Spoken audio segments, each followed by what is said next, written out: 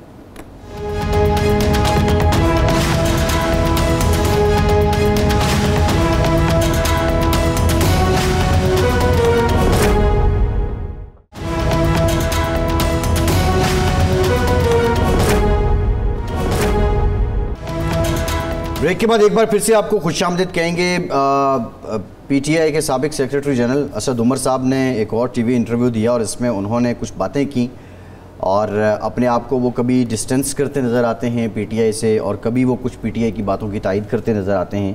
ایک بہرحال مبہم سا ان کی ایک سٹیٹمنٹ سامنے آئی ہے. اب وہ وہ چاہ کیا رہے ہیں, وہ قربت کس کی چاہ رہے ہیں, دوری کس کی چاہ رہے ہیں, یہ سمجھ میں نہیں آ رہی ہے.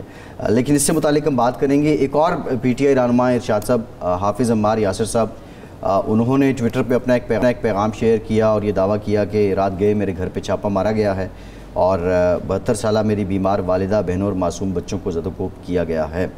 اور یہ بہت قریبی بھی ہیں پرویز الہی صاحب کے بھی, عمار یاسر صاحب. آپ کیا سمجھتے ہیں کہ جو پریشر ہے وہ اب تک پی ٹی آئی کے لوگوں پہ ہے اور یہ الٹیمیٹ ان واقعات کا نتیجہ کیا نکلنا ہے؟ دیکھیں, دو چیزیں ہیں. ایک تو یہ ہے کہ ہمارے ہاں سیاسی ورکرز, سیاسی لیڈرز کی گرفتاریاں بھی ہوتی ہیں, رہائی بھی ہوتی ہے, یہ مخالفت بھی چلتی ہے, جائز کیسز بھی ہوتے ہیں, ناجائز کیسز بھی ہوتے ہیں, یہ کام چلتا ہے. لیکن اس میں اگر آپ گھر کے خواتین کو نشانہ بنائیں, یہ ہماری پولیس کا عجیب پرانا کلچر ہے کہ ایک آدمی آپ کو نہیں مل رہا, اس پہ گھر پہ دھاوا بولو, اس کے باپ کو گرفتار کر لو, اس کے بھائی کو گرفتار کر لو, ماں کو. لیکن پہلے ماؤں بہنوں بیویوں تک نہیں جایا جاتا تھا, لیکن اب یہ کام بھی شروع ہو گیا ہے. تو بھائی آپ کو وہ درکار ہیں, آپ ان کو تلاش کریں. ان بیچاروں کا کیا قصور ہے؟ ضروری تو نہیں کہ ایک شخص اگر سیاست میں ہے تو اس کے سارے رشتہ دار سیاست میں ہیں اور وہ اس کے ہم خیال بھی ہیں اور وہ انہوں نے چھپا کے رکھا ہوا ہے. یہ کون سا طریقہ ہے؟ مہذب دنیا میں تو کہیں ایسا نہیں ہوتا. اب پرویز الہی صاحب اگر اپنے موقع پر قائم ہیں تو ان کو آپ نے گرفتار کیا ہوا ہے. اب صرف اس بنیاد پر کہ پرویز الہی پر دباؤ بڑھانے کے لیے حافظ عمار یاسر ہے یا دوسرے ان کے ساتھی ہیں, ان کو آپ گرفتار کرنا چاہتے ہیں اور ان پر دباؤ بڑھانے کے لیے ان کے رشتہ داروں, خاص طور پر بوڑھی ماں, بہنیں, بھائی, یہ کام آئی جی پولیس کو بھی سوچنا چاہیے. پنجاب کے نگران وزیر اعلیٰ ہیں, ان کو بھی سوچنا چاہیے کہ اس سے وہ کون سی نیک نامی کما رہے ہیں. اور اس طریقے سے اگر وفاداریاں تبدیل بھی ہو جائیں گی تو اس کا فائدہ کیا ہوگا ملک و قوم کو. تو یہ طریقہ کار شہباز شریف صاحب کو, وزیر اعظم ہیں محسن نقوی صاحب کو, یہ خود شہباز شریف صاحب تو خود وکٹم رہے ہیں اسی پولیس کے, اسی نیب کے, انہی جو ادارے ہیں اینٹی کرپشن کے, انہی کے رہے ہیں. اب کیس صاحب نے کر دیا, اب عدالت میں چلے جائیں, ان کو مفرور ڈکلیئر کر دیں, جب وہ گرفتار ہو جائیں ان پر کیس چلا لیں. لیکن یہ جو ایک دست درازی ہے اور بچوں کو, بیویوں کو, بیوی کو, رشتہ داروں کو, خواتین کو اس حد تک میرا خیال ہے نہیں جانا چاہیے. اور ویسے تو ہم سمجھ رہے تھے کہ پرسوں جب شجاعت صاحب کی ملاقات ہوئی ہے تو شاید انہوں نے پرویز الہی صاحب کو قائل کر لیا ہے, لیکن لگتا تو یوں ہے ایک بار پھر گرفتاری سے کہ چودھری صاحب اپنی بات پر قائم ہے اور چودھری صاحب ابھی پیچھے نہیں ہٹ رہے اور ان کے غالباً ساتھی بھی جو تھے جو پی ٹی آئی میں گئے تھے وہ اپنی جگہ پہ قائم ہیں, ورنہ یہ چھاپے نہ پڑ رہے ہو. بالکل ٹھیک ہے. ارشاد صاحب, یہ اسد عمر صاحب کچھ سمجھ آ رہی ہے ان کی لائن کیا ہے, لائن و لینتھ کیا ہے, یا کوئی لائن ہی نہیں ہے؟ کبھی وہ آف سپنر بن جاتے ہیں اور کبھی وہ بالکل پہلا اوور کرنے والا پیسر بن جاتے ہیں. اسد عمر صاحب ہوں یا کچھ اور ان ساتھی ہیں, وہ چاہتے یہ ہیں کہ پی ٹی آئی وہ کیا کہتے ہیں, وہ شعر ہے کہ باغباں بھی خوش رہے, راضی رہے, صیاد بھی. باغباں بھی خوش رہے، راضی رہے سیاد بھی۔ اب وہ چاہتے ہیں کہ پی ٹی آئی بھی ہاتھ سے نہ نکلے اور جو وعدے وعید انہوں نے کیے ہوئے ہیں وہ بھی برقرار رہیں، اور اس طرح سے وہ، لیکن ایسا کام چلتا نہیں ہے، دونوں سائیڈوں پہ رانجھا راضی نہیں ہو سکتا۔ اچھا ایک بات جو 100 غلطیاں، خامیاں، کمزوریاں اپنی جگہ پہ، لیکن ایک بات تو پی ٹی آئی کی درست ہے جو ان کا ترجمان کا بیان چھپا ہے، یہ ساری باتیں آج آپ کو یاد آ رہی ہیں، آپ سیکرٹری جنرل تھے، آپ کوئی معمولی کارکن نہیں تھے، یہ ساری باتیں اس وقت آپ نے کی اور نہیں منوا سکے تو یہ آپ کی ناکامی ہے۔ پھر جب آپ نہیں منوا رہے، سیکرٹری جنرل کی بات نہیں مانی جا رہی، ون ونڈو آپریشن چل رہا ہے یا ون مین شو چل رہا ہے، ایک آدمی کی ڈکٹیٹرشپ آپ کے بقول چل رہی ہے، وہ آپ کی، اور آپ ان کی باتوں کو انڈورس بھی کر رہے ہیں پبلکلی، صفائیں بھی دے رہے ہیں، اس کے بعد آپ کو اس وقت باعزت طریقے سے پارٹی چھوڑ دینی چاہیے تھی۔ پارٹی آپ بھی آج بھی آپ نہیں چھوڑ رہے، تو مطلب مجھے تو نہیں سمجھ آ رہی، ایک آنریبل آدمی ہیں، ایک ان کی اچھی شہرت تھی جب وہ آئے تھے، اور یہ تھا کہ یہ کچھ ڈلیور کریں گے، وہ تو اپنا الگ ایشو ہے، کیوں وزارت خزانہ وہ نہیں چلا سکے، کیوں ان کو الگ ہونا پڑا، اس میں ان کا کیا قصور تھا، ان کے لیڈر کا کیا قصور تھا، کہاں سے دباؤ تھا، آئی ایم ایف کے ساتھ جو معاہدہ وغیرہ وہ کرنا چاہ رہے تھے وہ کیوں نہیں ہو پایا، حفیظ شیخ صاحب کیسی، یہ خیر لمبی کہانی ہے، لیکن ان کو چاہیے کہ وہ یہ بھی ساتھ ساتھ بتائیں کہ وہ اپنی بات منوا کیوں نہیں سکے، اور اس ڈکٹیٹرشپ کو کیسے قبول کیے رکھا ہے اتنا عرصہ۔ بالکل ٹھیک ہے، ایک ڈکٹیٹر کے کارکن کیوں بن کے رہے۔ ارشاد صاحب، بلاول بھٹو صاحب نے آج کراچی میں خطاب کیا اور انہوں نے نعرہ بھی لگایا، ہم سب کا پاکستان، اور بے نظیر بھٹو شہید کی آج سالگرہ بھی ہے، اور اب پیپلز پارٹی بڑا امپورٹنٹ لاہور میں جلسہ موچی گیٹ پہ، اس کی تیاریاں بھی زور و شور سے جاری ہیں، کیا واقعتاً پیپلز پارٹی اتنا اچیو کر چکی ہے پنجاب سے، اتنے لوگ ساتھ ملا چکی ہے کہ لاہور کا جلسہ ایک سنگ میل ہوگا پیپلز پارٹی کی پنجاب میں بحالی کا؟ دیکھیں، اگر انہوں نے لاہور کے جلسے کو سنگ میل بنانا تھا یا بنانا ہے تو انہیں جلسہ مینار پاکستان پر کرنا چاہیے۔ اس کی وجہ یہ ہے کہ ہمارے ہاں اب جتنے بھی جلسے ہوتے ہیں ان کا موازنہ کیا جاتا ہے 10 اپریل 1986 کے جلسے سے، جب محترمہ بے نظیر بھٹو پاکستان میں آئی تھی، اور انہوں نے ایک یادگار جلسہ کیا تھا، وہ سب سے بڑا جلسہ تھا اس وقت کے لحاظ سے۔ اس کے بعد پھر 1-2 جلسے ہوئے، 2-3 جلسے ہوئے، پی ٹی آئی نے بھی ایک جلسہ کیا، وہ بہت بڑا جلسہ تھا، ایک طاہر القادری صاحب نے جلسہ کیا تھا، ایک اجتماع خادم حسین رضوی صاحب کا تھا، تو اب وہ موچی دروازے میں جلسہ کر رہے ہیں، تو اس سے تو یہ نہیں ہوگا، پتہ چلے گا کہ ان کا ریوائیول ہو گیا ہے۔ ایک پارٹی جو پنجاب پر حکومت کر چکی ہے 1971 سے 1977 تک، پھر 77 میں بھی کچھ عرصہ دوسری بار بھی انہوں نے حکومت کی، اس کے بعد تو خیر موقع نہیں ملا ان کو۔ تو اصل میں بات یہ ہے کہ یہ اب الیکشن کا میدان سجے گا، الیکشن ہوگا تو پتہ چلے گا کہ کس پارٹی کا میں کتنا دم ہے، کس کی طاقت میں کیا ہے، اور اس کے جو ہے گودڑی میں یا جھولی میں کیا ہے، یہ اس وقت پتہ چلے گا۔ ابھی تو مال غنیمت پر لڑائی ہوگی، کیونکہ دونوں پارٹیز جو ہیں ان کا کلیم ہے اب پنجاب پر، پیپلز پارٹی کا بھی کہ جی کسی دور میں ہمارا گڑھ تھا، بائی دا وے بھٹو صاحب کی جو حکومت 1971 میں قائم ہوئی تھی وہ پنجاب میں اکثریت کی بنیاد پر ہوئی۔ اچھا، اس کے بعد پھر پنجاب نہیں ہوا پیپلز پارٹی؟ پھر پنجاب، یہ میرا سوال یہی تھا کہ آج بے نظیر صاحبہ کی سالگرہ بھی ہے، اگر وہ زندہ ہوتی تو 70 سال کی ہو جاتی۔ بے نظیر آل دو بڑا ٹف ٹائم تھا، بے نظیر بھٹو کا دور جو تھا وہ بھٹو صاحب کے بعد ان کی جتنا دور اقتدار تھا یا اپوزیشن میں تھا وہ ٹف تھا، اور آمرانہ انہوں نے 11 سال ضیاء الحق صاحب کا، پھر مشرف صاحب کا، وہ سارا دور دیکھا۔ بلاول صاحب کمپیریٹیولی ان کے پاس ایک کوشن ہے، وہ ایک کمفرٹ زون میں ہیں اس کی نسبت دیکھا جائے۔ بالکل بالکل۔ تو ان سب چیزوں کو دیکھتے ہوئے اگر بے نظیر بھٹو اپنی ساری سیاسی جد و جہد کے دوران پنجاب نہیں اپنے ہاتھ لے سکیں، نون لیگ نے نہیں دیا، تو بلاول صاحب کیا لے لیں گے؟ اور کیا یہ نواز شریف کا کنسرن ہے کہ یہ ہمارے لیے بہت بڑا چیلنج ثابت ہو سکتی ہے پیپلز پارٹی؟ جو اطلاعات ہیں وہ تو یہی سمجھتے ہیں کہ ہم نے پنجاب میں جو ایک خطرہ پیدا ہوا تھا وہ ہم نے اس سے نجات حاصل کر لی ہے۔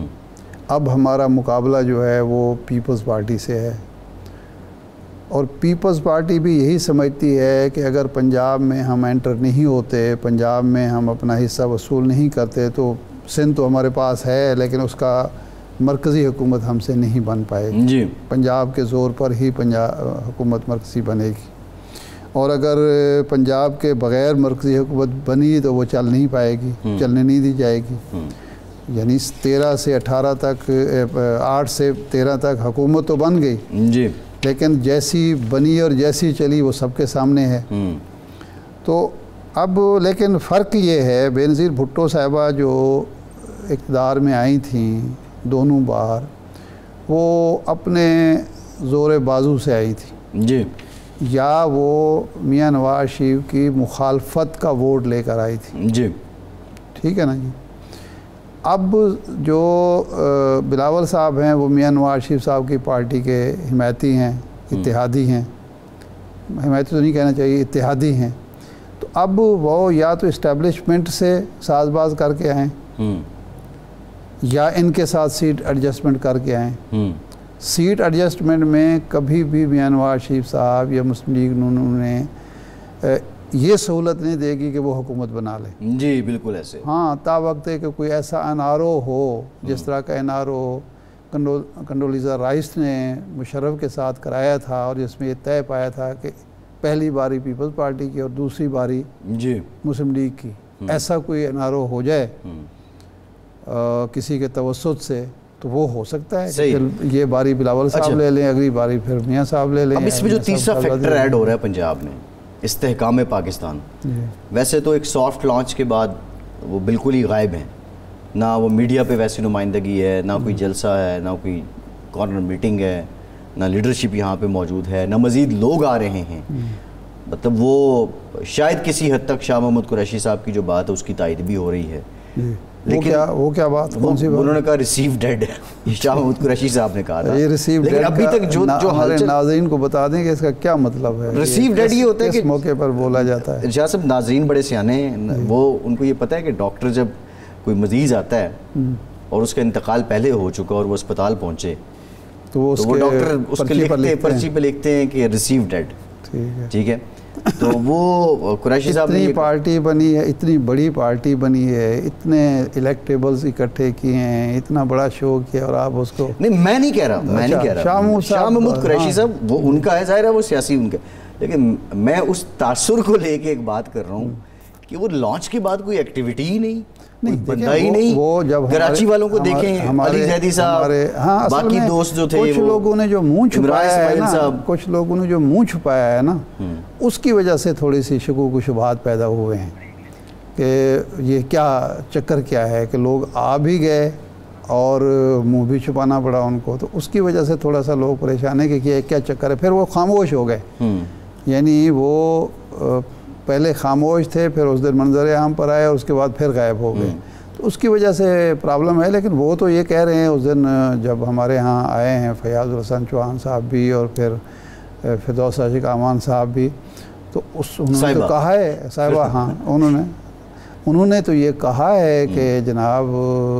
ہم تو پورا پلان لے کے بیٹھے ہیں، کام کر رہے ہیں، ہوم ورک کر رہے ہیں، تو ہوم ورک کر کے آپ آئیں گے منظر عام پر، دھڑلے سے آئیں گے۔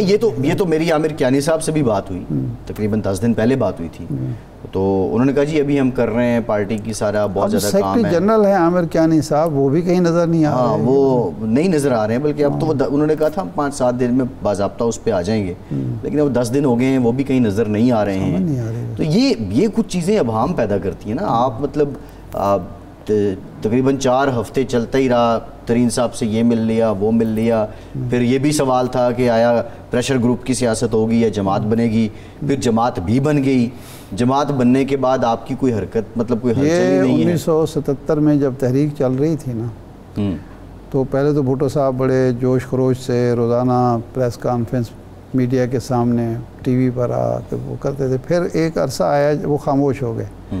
تو اس پہ ایک یہاں مارکونی ہوتے تھے، مارک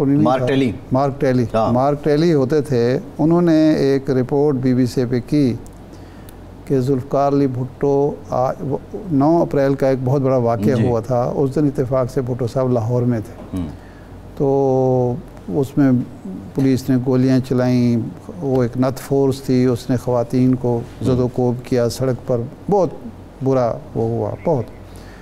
تو لیکن بھٹو صاحب خاموش رہے. تو اس پر رپورٹ میں اس نے مارک ٹیلی نے کہا کہ بھٹو صاحب آج سارا دن نہ کہیں دکھائی دیے نہ سنائی دیے. تو استحکام پاکستان پارٹی کے جو بیشتر لیڈر ہیں نہ کہیں دکھائی دیتے ہیں نہ سنائی دیتے ہیں، اس کی وجہ سے اسی وجہ سے لوگ تھوڑا سا باتیں کرتے ہیں. بالکل ٹھیک ہے، ان کا موقف لیتے ہیں. ایک بریک کے بعد ارشاد صاحب ان کا موقف لیتے ہیں ہمارے ساتھ.